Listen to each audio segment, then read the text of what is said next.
ఒక్కసారి మీ ఫోన్ తీసి contact list చూడండి. అందులో వందల నెంబర్లుంటాయి. ఇన్‌స్టాగ్రామ్‌లో వేల కొద్ది ఫాలోవర్స్, వాట్సాప్ గ్రూపుల నిండా మ్యూచువల్ ఫ్రెండ్స్. వీకెండ్ వస్తే పబ్‌కి వెళ్ళడానికి, పార్టీలు చేసుకోవడానికి, లేదా మీ సక్సెస్‌ని సెలబ్రేట్ చేసుకోవడానికి పదుల సంఖ్యలో మనుషులు మీ చుట్టూ చేరుతారు. మీ చుట్టూ ఎప్పుడూ ఒక కోలాహలంగా ఉంటుంది. కానీ జీవితం ఎప్పుడూ ఒకేలా ఉండదు కదా. రాత్రి 2 గంటలకి మీకు ఏడుపొస్తే, గుండెలో ఏదో తెలియని భారం మిమ్మల్ని నలిపేస్తుంటే, మీ కెరియర్ లేదా జీవితం ఒక్కసారి పాతాళానికి పడిపోయినప్పుడు ఎలాంటి జడ్జిమెంట్ లేకుండా నేనున్నాన్రా భయపడకు అని చెప్పే ఒక్క నెంబర్ ఆ వందల కాంటాక్ట్స్లో ఉందా? ఈ మోడ్రన్ జనరేషన్లో ఉన్న స్నేహం అనుకున్నది నిజమైన స్నేహం కాదు. ఇది కేవలం నెట్వర్కింగ్. నీ వల్ల నాకేంటి లాభం, నా వల్ల నీకేంటి లాభం. హోదాను బట్టి, అవసరాన్ని బట్టి, బ్యాంక్ బ్యాలెన్స్ని బట్టి ఏర్పడే పరిచయాలు ఇవి. అవసరం తీరిపోగానే లేదా నీ హోదా పడిపోగానే అయోమయమయ్యే ఫేస్బుక్ బంధాలివి. ఒకరి అవసరాల్ని వాడుకోవడం స్నేహం ఎలా అవుతుంది? అసలు స్వచ్ఛమైన స్నేహానికి, ఎక్స్పెక్టేషన్ లేని ప్రేమకి అర్థం ఎప్పుడైనా చూసారా? టైం మిషన్ ఉంటే ఒక్కసారి ద్వాపర యుగానికి వెళ్దాం. సోషల్ మీడియా లేని కాలం, నెట్వర్కింగ్ అనే పదం పుట్టని కాలం, స్టేటస్ అనే రోగం మనుషులకు అంటని కాలం. ఇక్కడ ఇద్దరి స్నేహితులు ఉన్నారు. ఒకరు ముల్లోకాలను శాసించగల అపర చక్రవర్తి, మరొకరు పూట గడువని కటిక దరిద్రుడు. వాళ్ళిద్దరికీ మ్యూచువల్ ఫ్రెండ్స్ లేరు, వాట్సాప్ చాట్స్ లేవు, సంవత్సరాల తరబడి కలుసుకోలేదు. కానీ చరిత్రలో స్నేహం అంటే ఆ ఇద్దరి పేర్లే ముందు వినబడతాయి. అదే కృష్ణ కుచేరుల బంధం. నెట్వర్కింగ్ కి నిజమైన స్నేహానికి ఉన్న వ్యత్యాసానికి ఈ రోజు ఈ అద్భుతమైన కథ ద్వారా తెలుసుకుందాం. ఇది ఉజ్జయిని నగర శివారులో దట్టమైన అడవి మధ్యలో ఉన్న సందీపని మహాముని ఆశ్రమం. ఆ గురుకులంలోకి ఇద్దరు విద్యార్థులు అడుగుపెట్టారు. ఒకరు యాదవ కులానికి చెందిన రాకుమారుడు, సాక్షాత్ శ్రీమన్నారాయణుడి అవతారమైన శ్రీకృష్ణుడు. ఆయన నడిచి వస్తుంటే రాజసం ఉట్టిపడుతుంది. మరొకరు ఎవరు లేని అత్యంత సామాన్య బ్రాహ్మణుడు సుధాముడు. అతనికే కుచేలుడు అని మరో పేరు. కుచేలము అంటే చినిగిన వస్త్రమని అర్థం. ఎప్పుడు చినిగిన బట్టలు కట్టుకొని ఒక పూట తిని మరో పూట పస్తులు బండే అత్యంత సామాన్య స్థితి అతనిది. అందుకే ఆయనకు కుచేలుడు అనే పేరు స్థిరపడిపోయింది. ఇప్పటి కాలంలో అయితే ఒక మల్టీ మిలియనియర్ కొడుకు, ఒక రోజువారీ కూలి కొడుకు పక్కపక్కన కూర్చోవడం కూడా కష్టమే. ఇద్దరి లైఫ్ స్టైల్ వేరు, ఆలోచన వేరు, వెళ్ళే స్కూల్ వేరు. కానీ ఆనాటి గురుకులంలో అందరూ సమానమే. కృష్ణుడు, సుధాముడు ఇద్దరు కలిసి చదువుకున్నారు, కలిసే ఆడుకున్నారు. ఆశ్రమంలో అలుకు చల్లడం దగ్గరి నుండి ఆవులకు మేత వేయడం, అడవికి వెళ్ళి సమిధులు తీసుకురావడం వరకు అన్ని కలిసి చేసేవారు. సుధాముడికి కృష్ణుడు దేవుడని, రేపు రాజాది రాజు అవుతాడని తెలియదు. కృష్ణుడికి సుధాముడు పేదరికం అస్సలు కనిపించలేదు. వాళ్ళ స్నేహం ఎలాంటి కల్మషం లేని ఒక స్వచ్ఛమైన ప్రవాహం లాంటిది. ఒకరి కంచంలో ఒకరు తింటూ, ఒకరి కష్టాలను ఒకరు పంచుకుంటూ పెరిగారు. ఒకరి కోసం ఒకరు ప్రాణం ఇచ్చేంత గాఢమైన బంధం వాళ్ళ మధ్య ఏర్పడింది. ఈ మోడ్రన్ ప్రపంచంలో స్నేహాలు ఎలా ఉంటాయి? ఒకడు పార్టీ ఇస్తే ఇంకొకడు అటెండ్ అవుతాడు, ఒకడు కారు తీస్తే ఇంకొకడు అందులో తిరుగుతాడు. కానీ ఎవరికైనా కష్టం ఉంటే ఆ కష్టాల్లో పంచుకోవడానికి ఎంతమంది ముందుకొస్తారు? కృష్ణుడు ఒక రాకుమారుడు. అతనికి ఏ పని చేయాల్సిన అవసరం లేదు. కానీ తన మిత్రుడు కష్టపడుతుంటే ఊరుకోలేకపోయాడు. ఒకరి భారాన్ని మరొకరు మోయడమే నిజమైన స్నేహమని వాళ్ళు ఆనాడే నిరూపించారు. వాళ్ళిద్దరూ పంచుకున్నది కేవలం ఆహారం కాదు, నమ్మకాన్ని. నెట్వర్కింగ్లో నమ్మకం ఉండదు, కేవలం లెక్కలుంటాయి. కానీ స్నేహంలో లెక్కలుండవు, కేవలం ప్రాణప్రదమైన నమ్మకం మాత్రమే ఉంటుంది. రోజులు గడుస్తున్న కొద్దీ వాళ్ళ బంధం ఒక శిలలాగా స్థిరపడిపోయింది. ఒకరోజు సందీపని మహాముని భార్య కృష్ణ సుధాములను పిలిచి, నాయనలారా, ఆశ్రమంలో వంటకు కట్టెలైపోయాయి, అడవికి వెళ్ళి తీసుకురండి అని చెప్పింది. గురుపత్ని ఆజ్ఞ మేరకు ఇద్దరు అడవిలోకి వెళ్లారు. అడవిలో కట్టెలు ఏరుకుంటుండగా అప్పుడే ప్రకృతి తన ప్రతాపాన్ని చూపించింది. చూస్తుండగానే భయంకరమైన తుపాను చెలరేగింది. కళ్ళు కనిపించని చీకటి, చెవులు పగిలేలా ఉరుములు, ఆకాశం బద్దలైనట్టు కుండపోత వర్షం. గురువుగారి కోసం తెచ్చిన కట్టెల మోపు ఏమాత్రం తడవకూడదని ఇద్దరు ఆ మోపును గట్టిగా పట్టుకొని ఒక పెద్ద చెట్టు కింద నిలబడ్డారు. చలికి ఇద్దరు వణుకుతున్నారు, పళ్ళు కటకటలాడుతున్నాయి. రాత్రంతా అలాగే ఒకరికొకరు తోడుగా నిలబడ్డారు. భయముతో వణుకుతున్న సుధాముడికి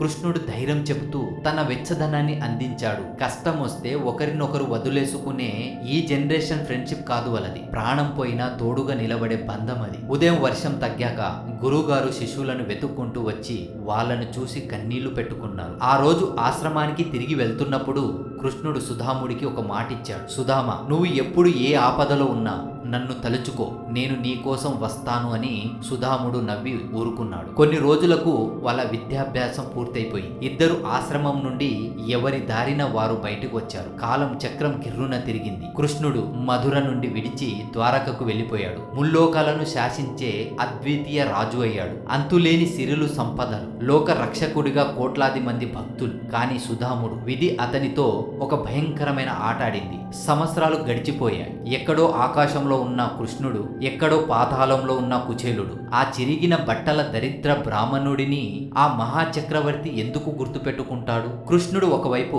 అష్ట ఐశ్వర్యాలతో ద్వారకను పాలిస్తుంటే, ఇంకొక వైపు సుధాముడి జీవితం ఊహించని విధంగా చీకట్లోకి నెట్టేయబడింది. గురుకులం నుండి బయటకు వచ్చిన కుచేలుడికి విధి ఒక భయంకరమైన సవాలు విసిరింది. పెళ్లి జరిగింది, ఎందరో సంతానం. కానీ వాళ్ళకి కడుపు నిండా ఒక పూట అన్నం పెట్టే రోజు లేదు, పడుకోవడానికి సరైన గూడు లేదు. కుచేలుడి భార్య సుశీల ఎంతో సహనవతి. ఎన్ని కష్టాలు వచ్చినా భర్తను పల్లెత్తు మాటనలేదు. కానీ ఒక తల్లి కన్న పిల్లల ఆకలి కేకలు ఎన్నాళ్ళని భరించగలదు? ఒకవైపు ఆకాశాన్ని తాకే ద్వారక నగర వైభవం, మరోవైపు కట్టుకోవడానికి బట్టలు కూడా లేని కుచేలుడి దరిద్రం. సమాజం ఎప్పుడు ఒక వింతైన నాటకం ఆడుతుంది. సక్సెస్ అయిన వాడి చుట్టూ వందల మంది చేరుతారు, వాడి తప్పుల్ని కూడా గొప్పగా పొగుడుతారు. అదే ఫెయిల్యూర్ అయిన వాడిని, పేదవాడిని కనీసం మనిషిలాగా కూడా చూడదు. కుచేలుడి పరిస్థితి కూడా అలాగే తయారైంది. తినడానికి తిండి లేక ఎముకలు తేలిపోయి దేహమంతా మురికి పట్టి ఉన్న కుచేలుడిని చూసి లోకం నవ్వింది. ఒకప్పుడు కృష్ణుడితో కలిసి ఆడుకున్న ఆ చేతులు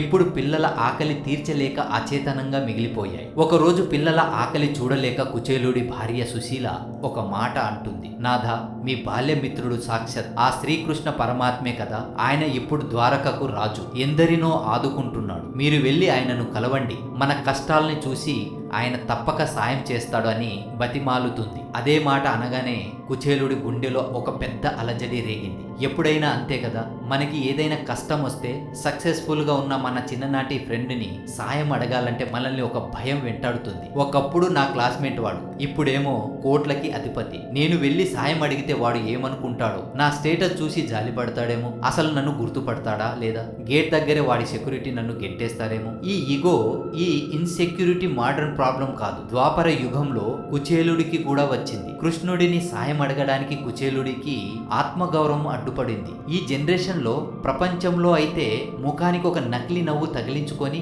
మంచి సూట్ వేసుకొని వెళ్ళిపోయేవారు. కానీ స్నేహం ముందు అలా నటించలేరు కదా. తన దారిద్ర్యాన్ని చూసి స్నేహితుడు ఎక్కడ బాధపడతాడో అన్న సంకోచం ఒకవైపు, వెళ్ళకపోతే పిల్లల ప్రాణాలు దక్కవన్న భయం మరోవైపు. చివరికి తన ఆత్మగౌరవాన్ని చంపుకొని కృష్ణుడిని కలవడానికి సిద్ధమయ్యాడు కుచేలుడు. స్నేహితుడిని కలవడానికి వెళ్ళాలని నిర్ణయించుకున్నాడు సరే, కానీ ఒక మహారాజు దగ్గరికి, అందులో ఎన్నో ఏళ్ల తర్వాత కలుస్తున్న ప్రాణ స్నేహితుడి దగ్గరికి వట్టి చేతులతో ఎలా వెళ్తాడు? ఇంట్లో వెతికితే ఏమీ లేదు, కనీసం ఒక పండు కొనడానికి కూడా చేతిలో చిల్లి గవ్వలేదు. అప్పుడు ఆయన భార్య సుశీల ఇరుగు పొరుగు ఇళ్లలో అడుక్కొని ఒక గుడ్డ పెలికలో గుప్పెడు అటుకుల మూట కట్టి ఇస్తుంది. అటుకులు అంటే ఒక పేదవాడి ఆకలి తీర్చే అత్యంత చౌకైన ఆహారం. ఒక బిలియనియర్ ఫ్రెండ్ దగ్గరికి 10 రూపాయల గిఫ్ట్ పట్టుకొని వెళ్తే మనకి ఎంత అవమానంగా అనిపిస్తుందో ఊహించండి. కుచేలుడికి అంతకంటే 1000 రెట్లు ఎక్కువ అవమానంగా అనిపించింది. ఆ చిరిగిన అటుకుల మూటను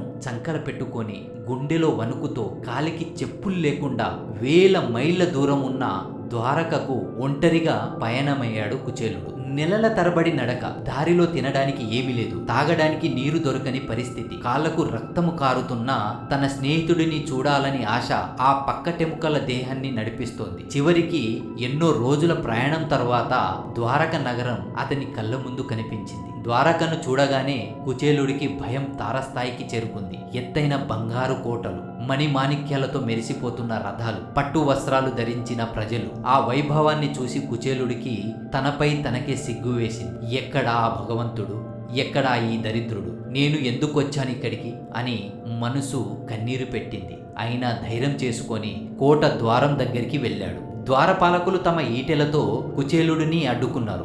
ఎవరు నువ్వు? ఈ మురికి దేహంతో, ఈ చిరిగిన బట్టలతో లోపలికి ఎక్కడికి వెళ్తున్నావు అని గద్దరించారు. కుచేలుడు భయపడుతూనే, నా పేరు సుధాముడు, మీ రాజుగారు నా చిన్ననాటి స్నేహితుడు, ఆయన్ని కలవడానికి వచ్చాను అన్నాడు. ఆ మాట వినగానే ఆ భటులు పగలబడి నవ్వారు. ఏంటి, ముల్లోకాలకు ఆరాధ్య దైవమైన ఆ శ్రీకృష్ణ పరమాత్మకు నువ్వు స్నేహితుడివా? మా ప్రభు ఎక్కడ?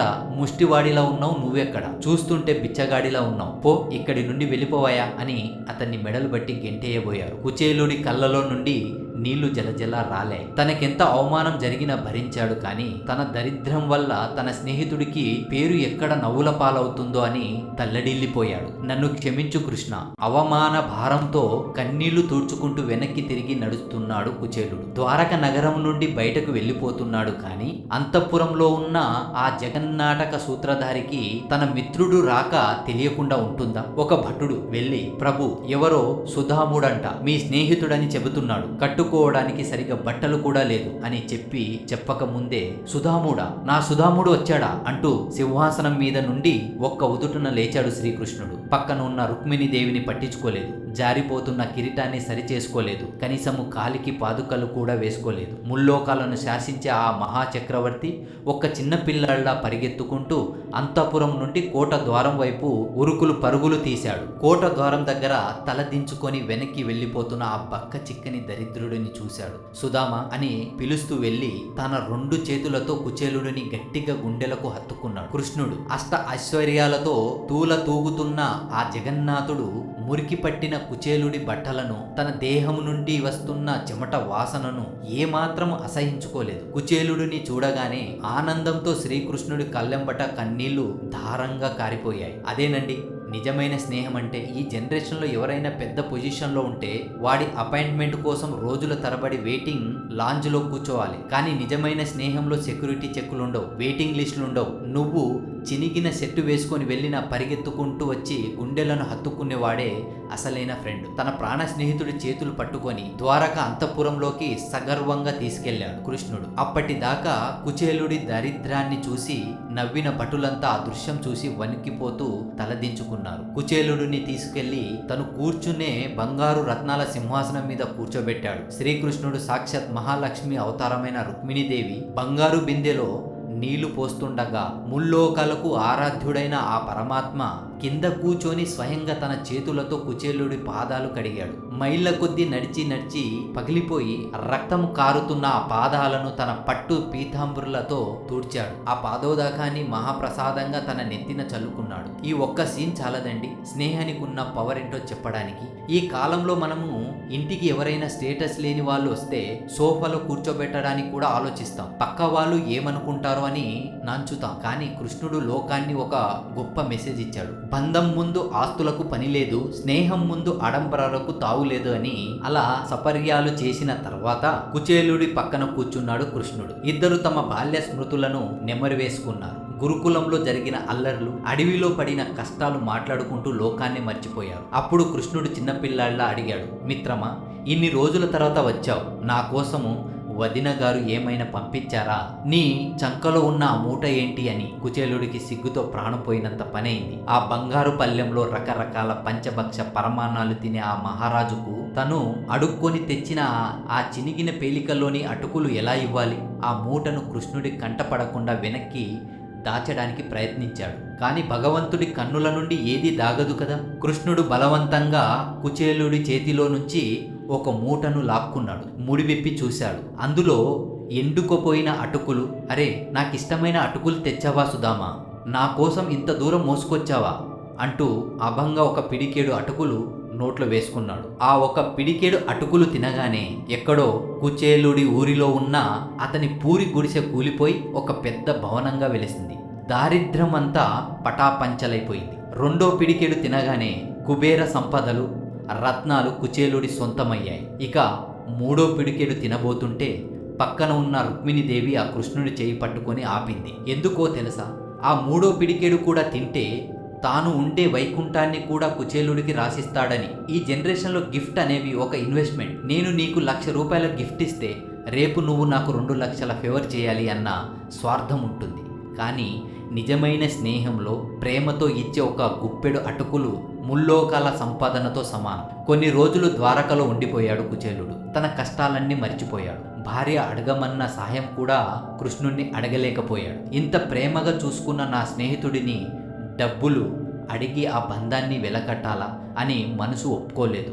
ఏమీ అడగకుండానే వట్టి చేతులతో ద్వారక నుంచి తిరుగు ప్రయాణం అయ్యాడు. దారిలో కుచేలుడికి ఒకటే బాధ, నేను ఏమీ అడగలేదు, ఇప్పుడెలా అని ఆలోచిస్తూనే ఆ ఊరికి చేరుకున్నాడు.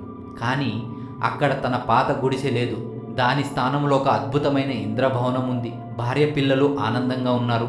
అప్పుడు కుచేలుడికి కృష్ణుడి నీల అర్థమైంది. అడిగితే ఇచ్చేవాడు రాజు, నువ్వు అడగకుండానే నీ మనసులో బాధను తెలుసుకొని తీర్చేవాడే భగవంతుడు, నిజమైన స్నేహితుడు. మిత్రులారా, ఈ కథలో ఉన్న ఫిలాసఫీ ఒక్కసారి ఇప్పటి జనరేషన్కి అప్లై చేసుకోండి. ప్రొఫెషనల్ నెట్వర్క్ అనేది మీ కెరియర్ని, బ్యాంక్ బ్యాలెన్స్ని పెంచుతుంది, కానీ మీలో ఉన్న మనిషిని బతికించేది మాత్రము ఈ కృష్ణ కుచేలుర లాంటి స్వచ్ఛమైన స్నేహం మాత్రమే. మీరు హాస్పిటల్ బెడ్ మీద ఉన్నప్పుడు మీ ఫాలోవర్స్ వచ్చి మీ పక్కన కూర్చోరు. మీ మ్యూచువల్ ఫ్రెండ్స్ మీ హాస్పిటల్ బిల్లు కట్టరు. మీ లైఫ్లో కష్టం వస్తే మీ కన్నీళ్లు తూడ్చేవాడే నిజమైన స్నేహితుడు. మీ జీవితంలో 100 మంది పరిచయాలు ఉండొచ్చు, కానీ మిమ్మల్ని పూర్తిగా తెలిసిన వాడు, మీ కళ్ళలో ఉన్న బాధను మీరు చెప్పకముందే అర్థం చేసుకునేవాడు ఒక్కడున్న చాలు. మీరు ఆ కుచేలుడు అంత అదృష్టవంతులు. మీ లైఫ్లో అలాంటి బెస్ట్ ఫ్రెండ్ ఎవరైనా ఉంటే ఈ వీడియో షేర్ చేయండి, మీ మనసులో మాట చెప్పండి. ఇలాంటి మరెన్నో అద్భుతమైన కంటెంట్తో మీ ముందుకు వస్తుంది విశ్వవేదిక. ఈ ఛానల్ని సబ్స్క్రైబ్ చేయండి.